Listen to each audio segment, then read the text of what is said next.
Welcome to Dead Giveaway, the podcast where we dive deep into the world of plan giving. I'm your host, Matt Treadwell. Join me as I sit down with inspiring professionals who are shaping legacies, making a lasting impact, one gift at a time. Let's dig in. Phil Purcell, and I'm Director of Plan Giving for the Central Territory of the Salvation Army. We're going to start at the very beginning. Prior to fundraising, what were you doing? I practiced law for a few years. It included some trust and estate work, probate, writing wills, trusts, advising clients, but it included a lot of other legal duties as well. What got you to transition from general practice to fundraising? By nature, I would say of personal interest and personality, was always intrigued by generally the nonprofit sector. My original inclination was not necessarily fundraising. I originally thought perhaps management. When I was in law school, I got a joint degree, law and master's in public administration. And I was thinking, maybe nonprofit administration work at healthcare, university, something like that. So that was my original thought, but I was led to fundraising and specifically plan giving by a longtime mentor of mine who was the head of fundraising for Rose-Hulman Institute of Technology, which was in the city where I had been a lawyer. And they had received a grant from the Lilly Endowment. And the Lilly Endowment in Indiana had granted to all the private colleges money to jumpstart plan giving programs. So to hire a plan giving director, and then they also paid for several years of outstanding training. And so it was astonishingly a marvelous opportunity that at the time I didn't fully recognize its value for me, but like a lot of us in life, it's someone else who puts two and two together in a way and kind of opens a door for you, and there you go. Your first position was then with Rose-Hulman, is that correct? That's correct. And I get fundraising and actually had a grab bag of jobs. It was a small staff. And so I wasn't, like Indiana University or something where you're hyper specialized. Although my mentor told me that his plan was in a few years, they were going to plan and jump to a big campaign and hire more staff. And then I would have an opportunity to specialize in plan gifts. But in the first couple of years, I did some plan giving. I ran the annual fund. I helped plan homecoming, special events. I just did a little bit of everything, just pitching in, as we all did on that very small staff, just to make things happen. But he was true to his word. As time went by, they did start planning a big campaign. My job title changed. Then within a couple of years, specialized in plan giving. What's funny about that is he told me, he said, now, Phil, you're not going to maybe appreciate all these other things right now, like planning the annual fund and getting all the annual fund mailings out, but you will appreciate it later when you get older. And at the time I thought, well, I hope he's right. I'm not convinced that's the case, but I did it anyway. And looking back, I did learn a lot. I mean, running the annual fund and thinking about how that works and the importance of it in an organization, it taught me a lot of good lessons that were helpful in plan giving. What were some of those lessons that were helpful as you were starting to grow in your career of plan giving? Yeah, one lesson that I always got a kick out of was he said, Phil, you got to learn to write a one-page letter. Because as a lawyer, I was generally a little wordy, both in speaking and in writing. And he teased me, but he was right. He said, you've got to learn to boil it down to the most essential elements and use emotion, inspire people. And of course, law is not training for that at all. So I was forced to think about the words I chose, especially in writing, and the impact they'd have as a motivational tool.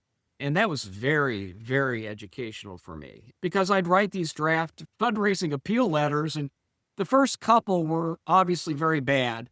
And others in the office would have fun critiquing, my efforts. But then as time went by, I started, and I learned my lessons. And so that was one, I would say. Another big lesson is the value of the relationship. When I was a lawyer in private practice, of course, we had relationships with clients and we held great confidences and that sort of thing. But in a way, the fundraising relationship is different. You end up talking about matters of life and circumstance differently, focusing maybe on different things, and especially around the mission of the organization and the value of that mission to that person's life. And so, how to think about relationship and to build and maintain good relationships was also an early lesson that was very, very important for me long term. As part of your learning about playing giving within Rose Holman, you said that part of this was through the Lilly grant. So what were some of the training things that were funded by the Lilly grant? Well, they hired Andre Danikian, who's now passed, but he is the founder of, well, he had a firm called Pantera. It has a long corporate history we don't have time for, but he was a leading expert in plan giving. He had his own business called Pantera, and that did marketing and training, and he was a lawyer and quite knowledgeable and experienced. And he brought alongside him a number of other people as independent contractors to help him with the training. And the most prominent of those others was a gentleman named Frank Mitten, who's still with us and also a very, very knowledgeable, experienced plan get fundraiser. And we had, with all the other private college representatives, meetings twice a year, and this generally, I think, in the spring and fall. This goes back some time, so my memory's a little fuzzy, but I recall meeting twice a year for at least a couple of days each time. So 2.5 days. And in Indianapolis, so we'd all convene in Indianapolis, and there were materials handed out. We had notebooks, went through the different gift vehicles. We had case study examples. It was just a phenomenal training because it was, informal. They would give formal presentations, but it was a small enough group and we all got to know each other so well that there was great comfort in asking stupid questions and just figuring these things out, and that was super helpful. And then in addition, again, the Lilly Endowment paid for independent consulting time that Andre or a member of his team would meet with us one-on-one, and we could ask questions. They would be willing to meet with some of our donors. We could come alongside and listen as they explained how a charitable remainder trust works directly with one of our donors, things like that. And we were required to keep a record of our progress. How many planned gifts were we closing? And so there was a built-in accountability measure of, now they didn't start right off the bat. They waited a few years. This training went for about 8 years. I mean, it went a long time. And so, but I forget exactly when the accountability recording started, but at some point we then had to start keeping track of our results. And that was quite educational, about how do you measure and count planned gifts and so forth. So, and then, this opportunity to get to know colleagues, right, in the field who become friends and they become your help desk, and we're all kind of in it together, talking to each other about how do you do this, how do you do that. So that was a really valuable part of it because we were all kind of learning at the same time. So those were, I would say, some of the key points. I always joked that between Andre and Frank and Frank Mitten were such a good duo. Andre was very Socratic. He was a lawyer, kind of doing a bit of a law school approach where he wasn't always really willing to give the answer. He wanted you to struggle. He wanted you to figure it out and get to the answer. And then, he would kind of push you sometimes, and which was perfectly fine. Whereas Frank didn't have that in him at all. And he'd just give you the answer and lay it all out and explain it all in detail. And then you ask questions about the detail. So they played off each other really quite well. And so it was a good experience. how long were you part of the program? You said that it was about at least 8 years Yeah, before they started to do the yeah, it was 8 years. Well, we were there. Maybe I don't know exactly when they asked us to start keeping track of our planned gifts, but it was at least a couple of years into the program. But as I okay, and recall, so the training itself went about 8 years total. And okay. then they stopped. Then they stopped because, And was it multiple cohorts, or was it just like everyone that's in right now is in, and then that's where well, it there is? was turnover. So you see, they were inviting the staff from the private colleges. So not all the colleges had a full-time plan giving person. So you had some of the representatives were vice presidents of development of a college. We had one university president who attended a lot of the sessions. It was quite interesting. There were a fair number, maybe half the class. Uh, I'm not sure a majority, but half were what I would call full-time plan giving people. But a significant percentage of them were director of development, vice president of development, something like that, major gift officer, a blended role, that kind of thing. I mean, with a lot of the small private colleges, they don't have the luxury of a lot of specialization financially, but Rose Hallman did, and I'm blessed by that. But everybody was trying very hard because at that time, plan giving was, and this was the Lilly Endowment's intent at the time. The tax code of 1969 brought a lot of these techniques into the law, but I believe the Lilly Endowment correctly assessed that they weren't being adequately promoted as robustly as they should have been. So the Lilly Endowment helped establish what was then called the National Committee on Plan Giving in Indianapolis. They helped the Lilly School of Philanthropy buy the fundraising school from Hank Rosso in San Francisco and bring it to Indianapolis. And then they did this training program. And so all of that didn't it all happen exactly at the same time, but in the same general time frame. And so it was a really exciting time. I mean, it's exciting now for plan giving, but at that time, it was like, this is really new. This is something else, man. And we felt like we were on the ground floor of something very important and exciting. And so from that standpoint, it was quite memorable. Yeah, and so were you still at Rose Holman when you became mostly, if not only, focused on playing giving? Yes. There were moments in my career when I thought of maybe going a more generalist route, aspiring to be a vice president of advancement or development or something.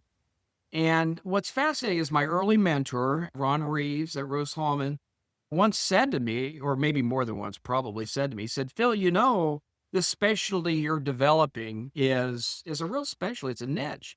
And, it's good to have a niche. For example, he said, I'm vice president of development, but man, I've got a lot of pressure on my plate that I feel the pressure sometimes. And if you've got this niche, you might have a less pressure filled life or career, perhaps. I mean, that was the implication of it.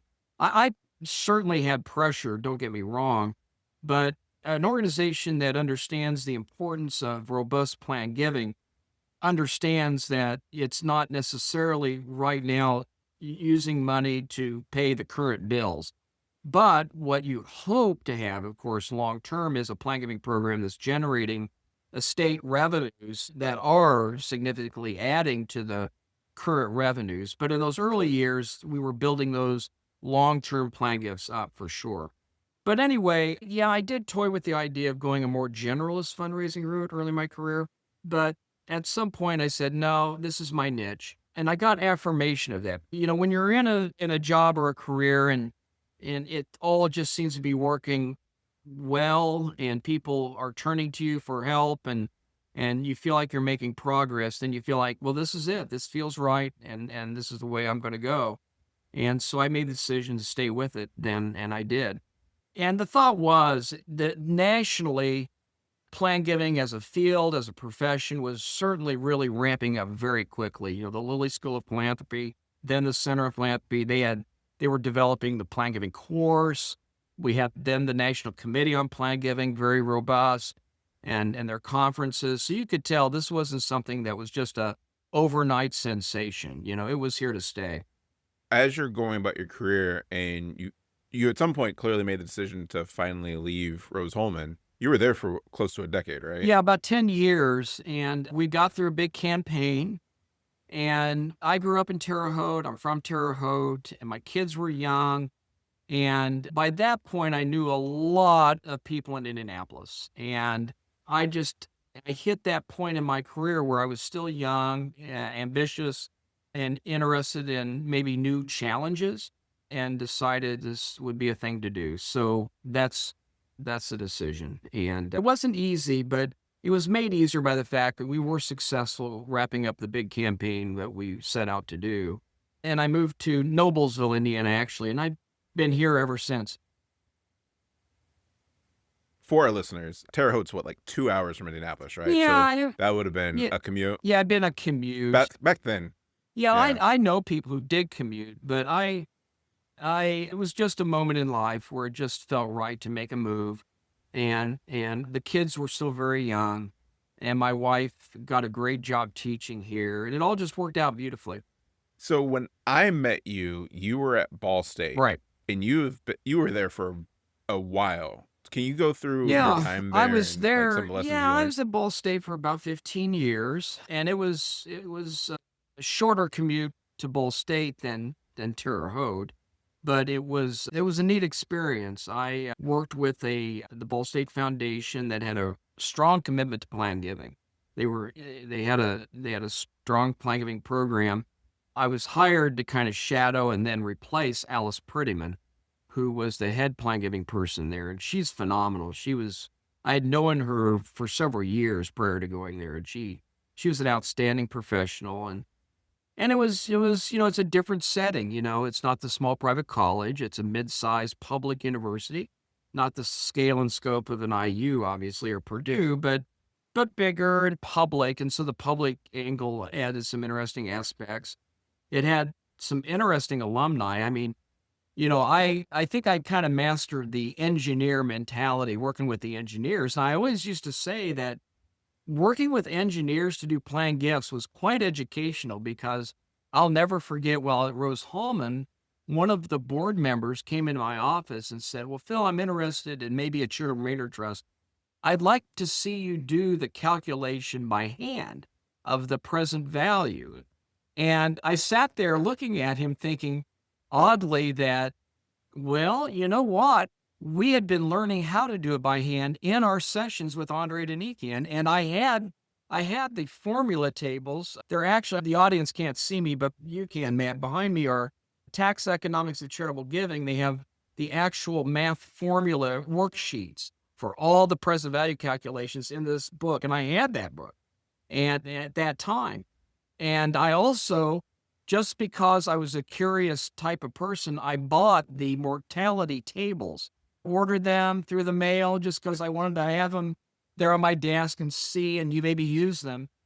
And then when he asked me to do it, I thought, you're asking me because you don't think I can do it. But you know what? I'm going to show you I can do it. I pulled out the worksheet. I put it there on the table. I said, these are the mortality tables that the worksheets refer to. And I went through the worksheet and did the math. And he looked at me and was very, very pleased. I had another experience where an engineer alum who's also a lawyer came in my office and said, "I really like this plan giving stuff." We had a really active pooled income fund at the time, and I'd done some calculations for him on our software that we had. And he said, "Phil, I like this, but I got to tell you, your software calculation is wrong." And I said, "Well, Bob, I don't know how that could happen." I mean, so he was there in my office and we redid it, and I showed him how I inputted the variables in the software, and he was looking over my shoulder, and I printed it out, same thing I did before. And he said, "Well, as it turns out, Phil, I went to the library and got the mortality tables myself." And he pulls out his legal pad. He had found the formula. He found and he did the math by hand by himself to double check my math. Now, only engineers or maybe accountants think of doing that, right? Well, he obviously had a big smile on his face when he was proving me wrong. So what I did was I said, "Well, let's call the software office Now, this wasn't one of the nationally marketed softwares. It was a small mom and pop on the old floppy disk drive software. And although I liked the software, the manufacturer guy is a very bright guy and had done this for a number of years. Anyway, lo and behold, he did the same calculation I did, came up with the same results I did. I said, well, look, if you would just look at it overnight, next day or two, and get back to me because Bob's done it by hand and, Bob's a smart guy. And sure enough, Bob was right. They went back and they discovered that they had entered some of the mortality tables numbers incorrectly in their software. And boy, that again, another early lesson, another early lesson. So at Ball State, I was introduced to really a whole different profile of like alumni and faculty, a lot of liberal arts. We had David Letterman, Jim Davis of Garfield fame. I had at one time on the Ball State Foundation board, the CEO of United Way of America, top CEO, the CEO of American Cancer Society nationally. They're all retired now. And a former CEO of UPS, who is also on the CDC, Centers for Disease Control Foundation, and a personal friend of Jimmy Carter in Atlanta. And he was on the Carter Center board. So I had all these really, really distinguished, but they had all grown up in Indiana. They were all from small towns and they were all just, down to earth, and they were great to talk to. But I learned a lot by talking to those gentlemen. And then just a different angle with a lot of the alumni than the engineer dominant group that I worked with at Rose-Hulman. But you learn something everywhere you're at. And of course, my kids were at an age where moving around, I didn't want to move too much. So I was there 15 years. We got through a couple different campaigns. We went through the Great Recession of 2008 while I was there. That was quite an experience. And they had a great commitment to plan giving. So it was a wonderful, wonderful opportunity. And for a lot of this, you're also doing your own consulting, right? Yeah, the consulting for me started when I was at Rose-Hulman. Another thing the Lilly Endowment decided to do, and about the same time that it was forming the Center on Philanthropy and NCPG and all that, they had decided to create or fund and offer funding for a community foundation in every county in Indiana. Now, not every county in Indiana ended up having one. There were some collaborations of counties. Some counties had more than one. So they really embarked on a now 30 or so year program of providing matching dollars and other kinds of grants, not just always matching grants, to support and build the community foundations of Indiana. Indiana is very lucky. It's a very unique state in all the United States in terms of its robust community foundation experience. Now, a lot of states have community foundations for sure, and big ones too, but Indiana has a lot of them everywhere, and now they're of significant size. So what happened was, first of all, my boss at Rose-Hulman said, Phil, I want you to work with a couple of retired gentlemen in Terre Haute to create the community foundation in Terre Haute.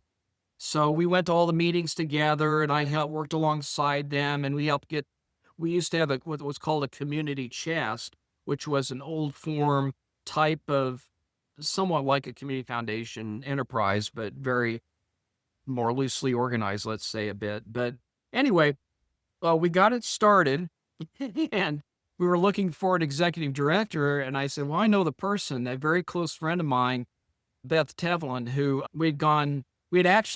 she was on Girl Scout camp staff, but I was on Boy Scout camp staff. So we kind of knew each other in high school and college. But she went to law school at the same time I did at Indiana University. We graduated at the same time, and she also went to Terre Haute to practice law. But I thought I knew would also be interested in something in the nonprofit space because she got a kick out of what I had been doing. So I said, I think Beth might be interested in this. And sure enough, she agreed. Now she is the longest or second longest tenured community foundation executive director in Indiana. She has remained in Terre Haute her entire career as executive director of the Community Foundation of the Wabash Valley in Terre Haute. And I was the one who ventured out of Terre Haute and went to the Wild Blue Yonder. But anyway, that was a great experience. And the Lilly Endowment and the folks organizing the grant program reached out to me and said, Phil, we see that you're learning the law of community foundations, the law of endowments, and we'd like to hire you to be kind of an ad hoc on-call consultant for these because at that time there really weren't any lawyers in practice out there who knew this stuff. There still kind of isn't. I mean, it's still kind of a need for more, let's say. But my point is, they reached out. I talked to my boss at Rose Home. He said, "Yeah, you can do it, but we're going to have to monitor your time and be careful with this and so forth." So I did. And it worked out beautifully, just worked out beautifully. And so that was my first opportunity with independent kind of work. And so with the permission of subsequent employers, I've been allowed to engage in a certain degree of independent work as well. Yeah, one of the questions I've always had is how do you do everything? Because it seems like you're in everything. Well, yeah, I could see how it seemed like that. Well, one way I describe it is it's the same body of knowledge, just used kind of in different contexts. So another piece of it is that I don't golf. I like to joke that I don't golf. And other than spending time with my family and wife and, vacations and fun times like that, going to movies with them and so forth, it's more than just a job. It's an avocation, it's a passion and kind of a hobby in an odd sort of way. And I've always loved looking up answers to questions. And if you look up the same question enough times, eventually you remember the answers. And so a lot of people call me with questions, and now I remember what the answers are. Now, I don't know how long that memory is going to last for me. I'm getting up there a bit with age, but point being, though, that I really focused in. And so a lot of the things I do really use the same body of knowledge.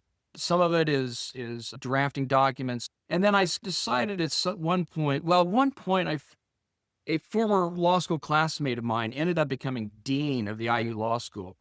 And she's now retired, but she kind of became aware of my public speaking and work in some of this area and invited me to teach a class at the IU Law School on this subject matter. And I give her a lot of credit. She was kind of into fundraising. She got it. Not many academic leaders completely appreciate, enjoy, or good at fundraising, but she was. And so I created this law of philanthropy class. And now a number of students who've taken the class are in plan gift careers. And because I've been teaching that for about 25 plus years. And then later, Les Lankowski and some of the folks at the Lilly School of Philanthropy invited me to teach law of nonprofit organizations in the Lilly School Master's Program. And then I started teaching that subject at the law school as well. So I got involved in not just plan giving philanthropy law, but also other legal issues in nonprofits, forming nonprofits, incorporation, the I-1023 applications, unrelated business income tax, lobbying issues, all sorts of things. And so that really opened a whole new door for me in terms of applying that kind of knowledge. So it's all been fun, for sure. Now, something that I learned recently about your tenure at Ball State is that you created a DAF program there. Yeah, I did. My boss at Ball State would always tease me, said, "Phil, you're one of those, a new question every day or a new idea every day."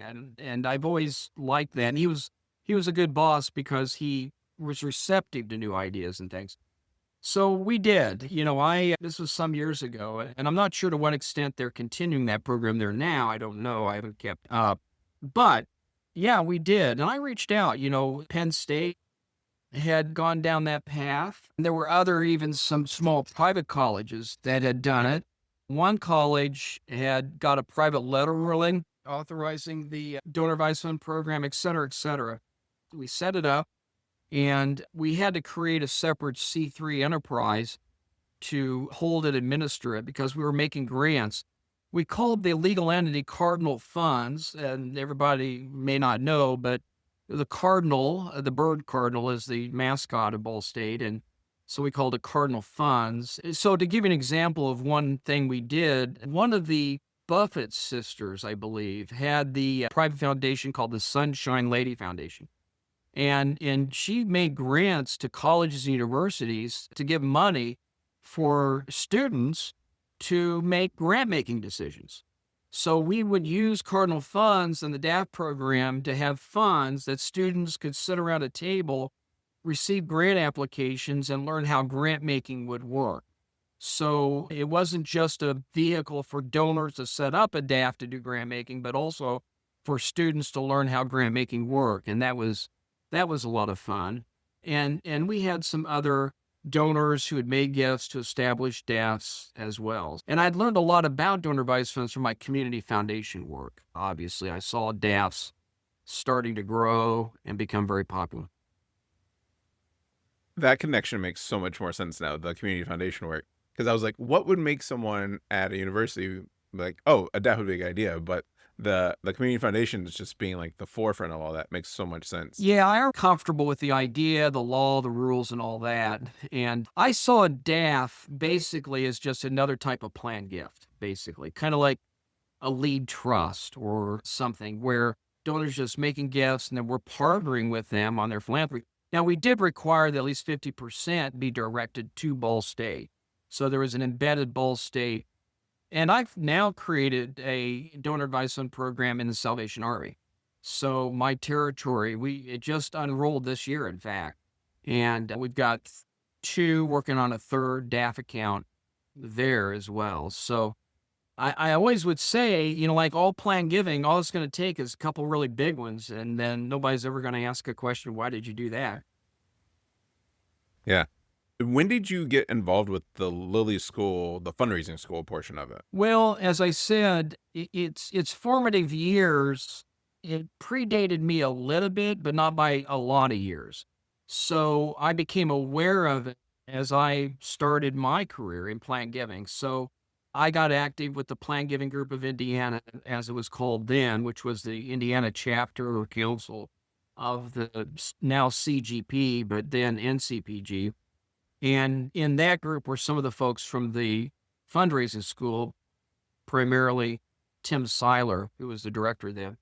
And, I took the principles and techniques class. I thought, well, I'll take one of these courses. I took that course. I liked it.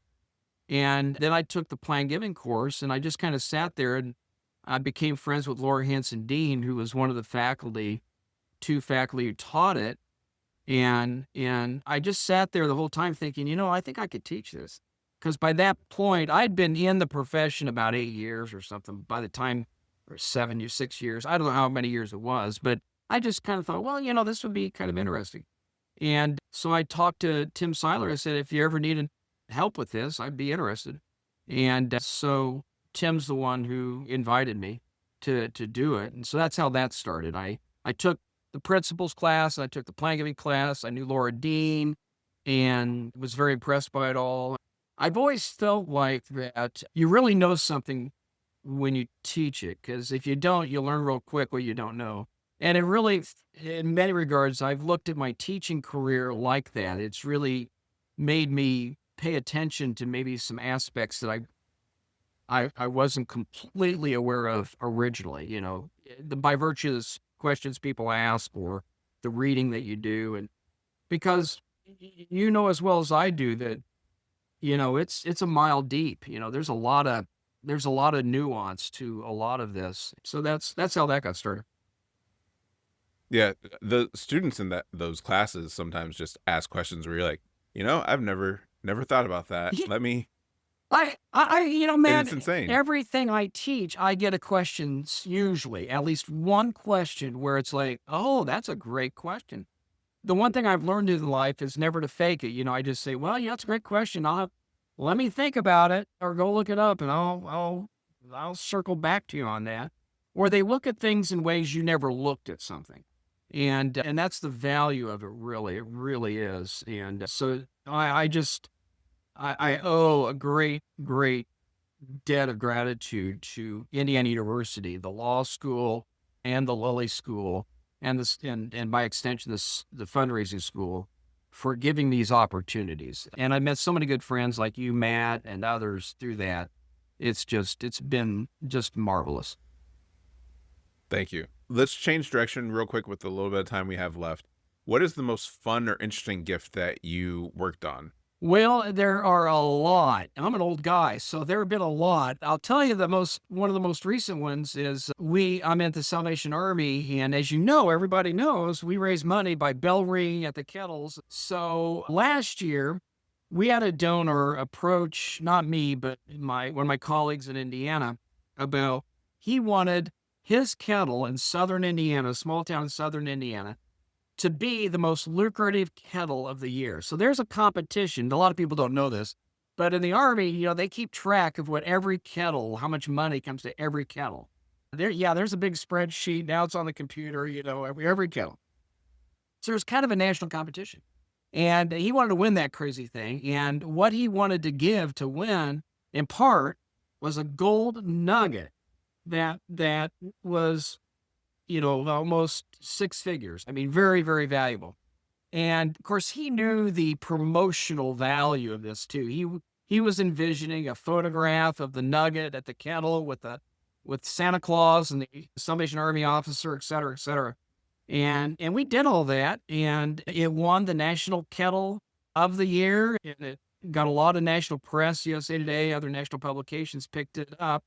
And of course, we had been working on the gift for about 6 months prior. I had to explain this is tangible personal property, for an unrelated use. And this was a gentleman who was very bright, but he had never heard these rules before. So we just wanted to make sure all the rules were disclosed before the gift was made. But that was a lot of fun. A lot of the fun gifts, a lot of them have been these kind of odd asset gifts, collections. At a 1957 Bentley.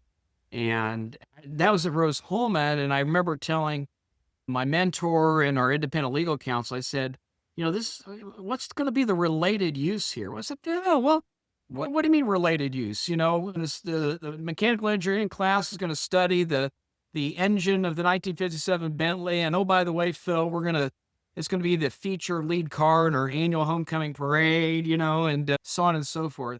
Another interesting thing about Rose-Hulman was our president was an art collector. He believed in the connectivity of art, even for engineering. So he liked art all in the classrooms and in the hallways and whatnot. And that's where I learned about, diving in and learning the nuance of how property gifts can be divined or used in ways you wouldn't have expected. And it'd be a related use, let's say, or very helpful to the mission. But there have been a lot of other gifts too, Matt, over the years that have been phenomenal. I mean, I've worked with donors, very emotional circumstances, people who are in their final days, and I've met with them to plan, a legacy gift in honor of their mom and dad, very emotional moments of deep relationship that you just never forget about. I've had those experiences, a lot of people doing planned gifts in loving memory of family or mentors or faculty or other people who've touched their lives. Yeah. So a lot of unusual ones. So the opposite of the most fun is, when have you failed and what did you learn from that? Well, it's interesting. Early in my career, I've had some experience with donors who were very aggressive in their planning. And I thought, well, this is interesting. They really stood out to me as not typical of what my experience had been. And they were driving very aggressively on having a prearranged sales agreement or trying to find a way to extract tax benefit that really the code wasn't allowing. And every time in those early years, I started going down a path with a donor like that, it all ended up not happening. The donor ended up being frustrated. They couldn't get what they want out of it. And I still run into those scenarios from time to time where I'm bumping into either advisors or donors who they can be very pushy and aggressive, wanting to talk to you, get something figured out. And I sit there now and I just realize, this is not going to go anywhere. They never do, because they're always ultimately frustrated. They don't get out of it what they think they might have been able to. And so those have been some tough ones over the years. Well, I had one that was quite eye-opening early in my career, where a donor came to me. He was in his 90s, a widower and no kids, and had a modest house, but in Santa Monica, California. So the location was a gold mine. And he said, Phil, I want to give you my house for one of those gift annuities, because I know the gift annuity pays a high rate, and I'm over 90 and I get a high rate. And I said, well, yeah, we can do that. He said, now, but the twist is I want to live in the house until the day I die, because my wife and I built this house. She's died. It's a lot of sentimental value. So I wanted to live in the house and get the gift annuity at the same time. And I said, well, I'm not sure we could do that, but let me study it. And that's, early in my career, I had heard about life estate gifts. I knew what a gift annuity was, but putting them together to use the value of the future interest in the real estate to fund an annuity, I didn't know. Anyway, I started working on it, and I went to my board and through my boss and asked the question, well, could we do this? They said, well, Phil, because we're not going to be selling the house right away, where are you going to get the money to pay for the annuity? And Phil, by the way, we're not going to fund it out of budget, and we're not going to draw money out of our endowment to pay for it. So, Phil, where are you going to get the money to do this? So basically, the board was telling me it was a no-go. But one board member came up to me after the meeting and said, Phil, I think I've got the answer for you. And I had never heard these words before. Literally, this is early in my career. He said, reverse mortgage. Go to a bank, get a loan, use this collateral, this house, and you'll probably get a low interest rate as a favor. And that'll front the money necessary to pay the income on the annuity. And then when the person dies, you'll have the house and you can repay the loan. And I thought, well, great. So I put the package together. I got it approved by the board of directors. I worked with the bank. The donor was on board. And before we could sign the document, Matt, the donor died. He had died. And I didn't have the wherewithal at that time to kind of broach the idea of, well, would you want to name us in your will for the house just in case? He hadn't done it, so we didn't get the house. But after that experience, every time I brought a creative gift idea to the board of directors at Rose Home, and they were always eager to hear what I had to say and more willing to act quickly as a byproduct of that bad experience. That works. That works. And you can't make this stuff up. It's just the crazy fun or frustration of a career. Yeah.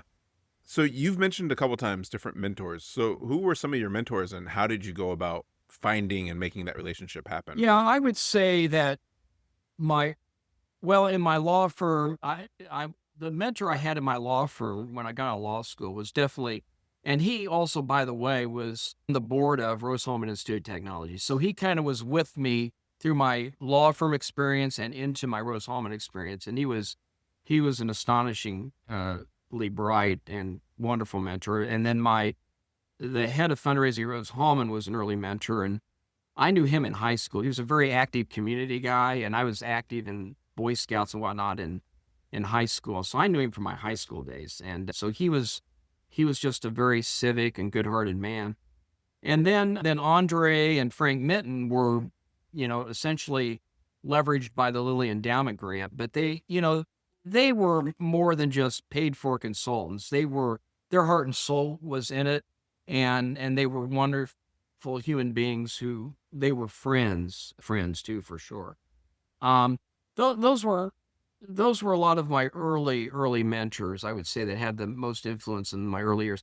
I would say once I got involved with the fundraising school, Tim Seiler and Gene Temple were good mentors and thoughtful. Laura Hanson Dean, Pam Davidson in Indiana were a few years ahead of me, and they were helpful in giving counsel. Those would have been the key early mentors. Great. And then last question, who in your phone do you want to hear on this podcast, and would you be able to help make that happen if I needed it? Ed Sandifer, a good friend of mine. Okay. Would be a lot of fun Love Ed. to be.